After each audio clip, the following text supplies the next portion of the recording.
morning of July 20th, 1863, began in the little town of Rocky Mount Mills, North Carolina, as just another calm day at the mills in the Tar River.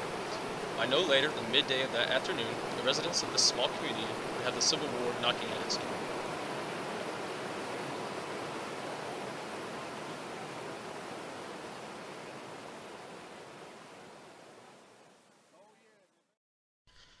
July did not start out well for the Confederacy. Robert E. Lee and the Army of Northern Virginia had lost the Battle of Gettysburg, stopping Lee's invasion of the North. Just as detrimental to the Southern cause was John Pemberton's surrender of Vicksburg, giving the Union complete control of the Mississippi River and splitting the Confederacy in two. With Confederate forces spread thin and out of the North Carolina area, Union General John Foster thought this was a perfect opportunity to strike into Eastern Carolina stockpiles of food and cotton cloth which helped supply Lee's army. Foster was the commander of the Federal Department of North Carolina, with his forces stationed at New Bern.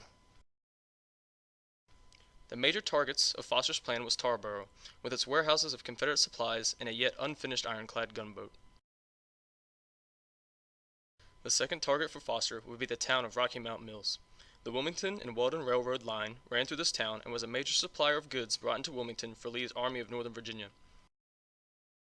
Its cotton and cloth production was the second largest in all of the Confederacy, with 800 bales a day, a tremendous contributor for the Confederate uniforms. The mill at Rocky Mount was built by Joel Battle on the falls of the Tar River in 1818. This four-story stone structure included a cotton mill with machinery made in North Carolina under the watchful eye of Henry Donaldson.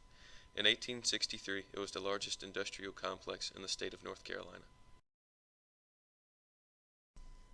General Foster tabbed his Chief of Staff, Brigadier General Edward E. Potter, as the commander of the raid into eastern North Carolina.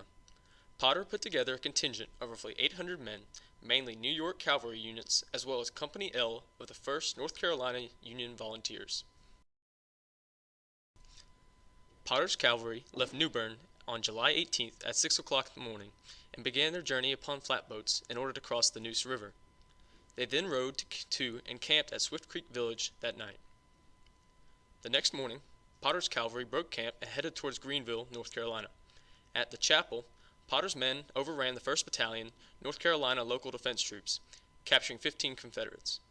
The Yankees then rode into Greenville, seizing the post office, the courthouse, and the jail. While the enemy proceeded to Greenville, gutted the place, taking $2,800 from Dr. Blow and $5,500 in banknotes from Alfred Forbes, destroyed the commissary and quartermaster stores, taking the car rings and breastpins off the persons of the ladies and the watches off the gentlemen. Here they found out that a free Negro named Jackson, very well known in Wilmington, and an enlisted bugler in Cummings Battery, was detailed and acting in the commissary department, and offered $500 for his head, and to rent their vengeance destroyed all of his clothing, but did not succeed in capturing him. From Greenville they proceeded to Tarboro and Rocky Mount. Wilmington Journal, July 30th, 1863. As part of Foster's plan, Potter now ordered Major Ferris Jacobs, Jr. to split off from the main column with a battalion of the 3rd New York Cavalry to attack Rocky Mount. Rocky Mount was virtually defenseless as soldiers from that area had been sent to other areas in the state and throughout the Confederacy. How can the brave boys of Carolina, scattered over the whole Confederacy, be but despondent when they see her perfectly denuded of troops, their homes left open to every little chicken-stealing party of the enemy that stick their heads out of New Bern, and their mothers and sisters liable daily to insults?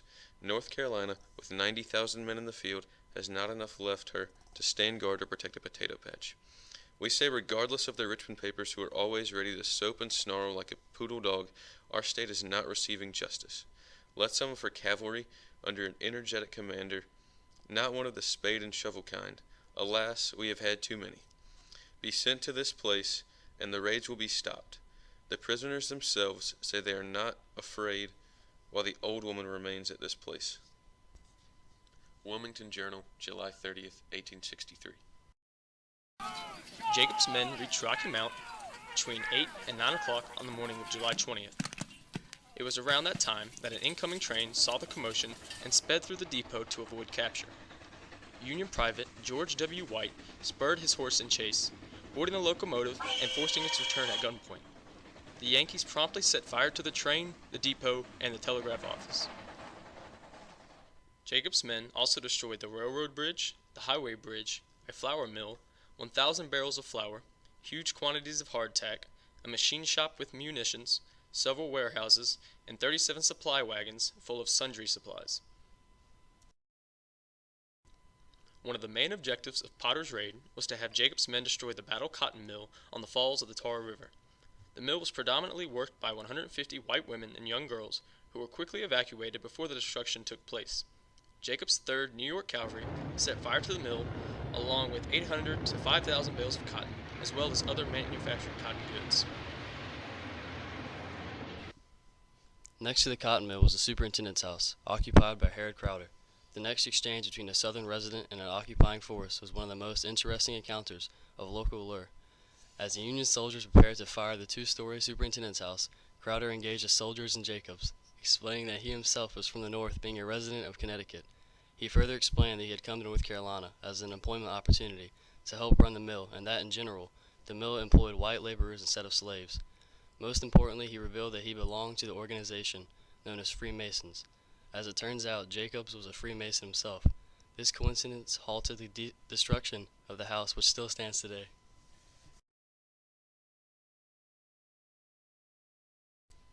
The gang numbered from 400 to 600 and came from Washington.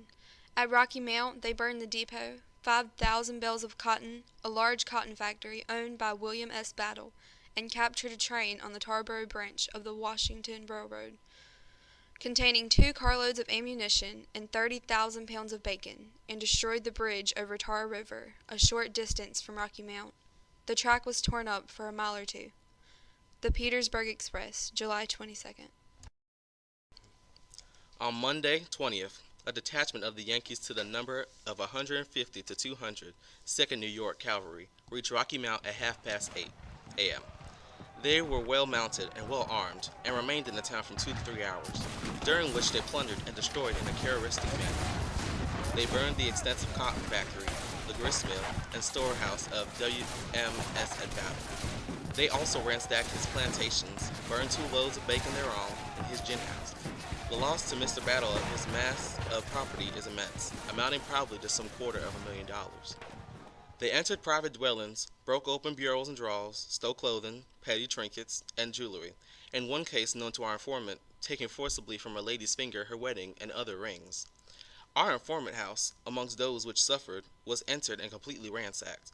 They took his bedclothing, his own and family's personal clothing, including children's clothing, and even took the toothbrushes of the family. In addition to all this, they robbed him of bonds and money to the amount of $20,000. 2 Negroes were with the Yankees. Their pilots were presumed. And while at Mr. Pope's, they were the leaders in ransacking and turning things upside down. Nothing seemed to escape them. The Yankees also burned to the stables and barns of Mr. W. W. Parker and robbed him of money and bonds to the amount of $70,000, destroying 30 bales of cotton belonging to him and absolutely stealing his buggy. A number of Negroes were carried off, Mr. Kelly Lewis losing 7. Iris Petway had 1 Negro taken from him, also 3 horses, and had his gin house burned.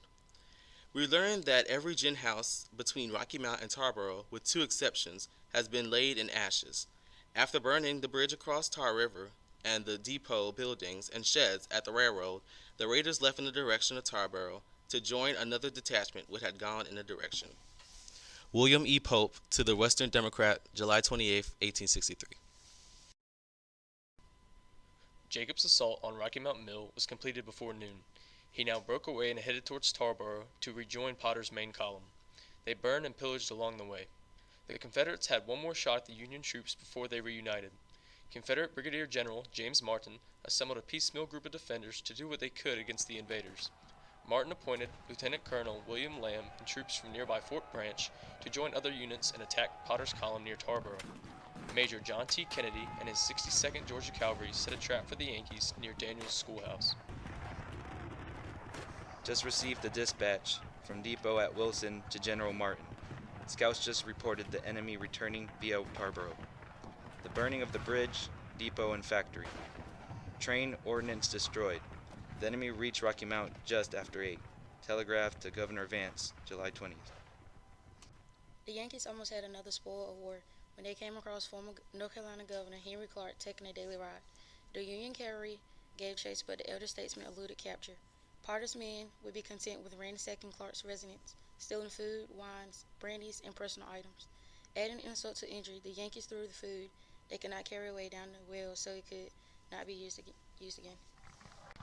By now, Lieutenant Colonel Lamb had arrived with infantry units of the 17th North Carolina and the Petersburg Artillery. They set a position on the Williamston Road and engaged the Yankees for about 2 hours. Potter soon realized that his forces were separated and scattered, and the rebels were bringing more reinforcements with reorganization. Potter decided to destroy what he could and return to New Bern. Yankees, under the command of Major George W. Cole, fired the Tarboro Bridge, protecting Potter's retreat and Jacob's rejoining of the column. Potter left with numerous slaves, known as contrabands, who were running away with the Union Army. Various detachments of Confederate forces harassed the Union cavalry on its return trip, but could not stop them from reaching their original headquarters. They stole all the horses they could get, robbed persons of all their money, watches, brandy, silver, and arms, and rushed into the houses at midnight, bursting open doors into ladies' bedrooms whilst they were in bed, tied citizens and locked them up in gin houses. Many a lady and her helpless little children slept in the woods with their green grass for their beds and the canopy of heaven for their shelter. Mrs. Peyton Atkinson, in a letter to Governor Vance, July 28, 1863.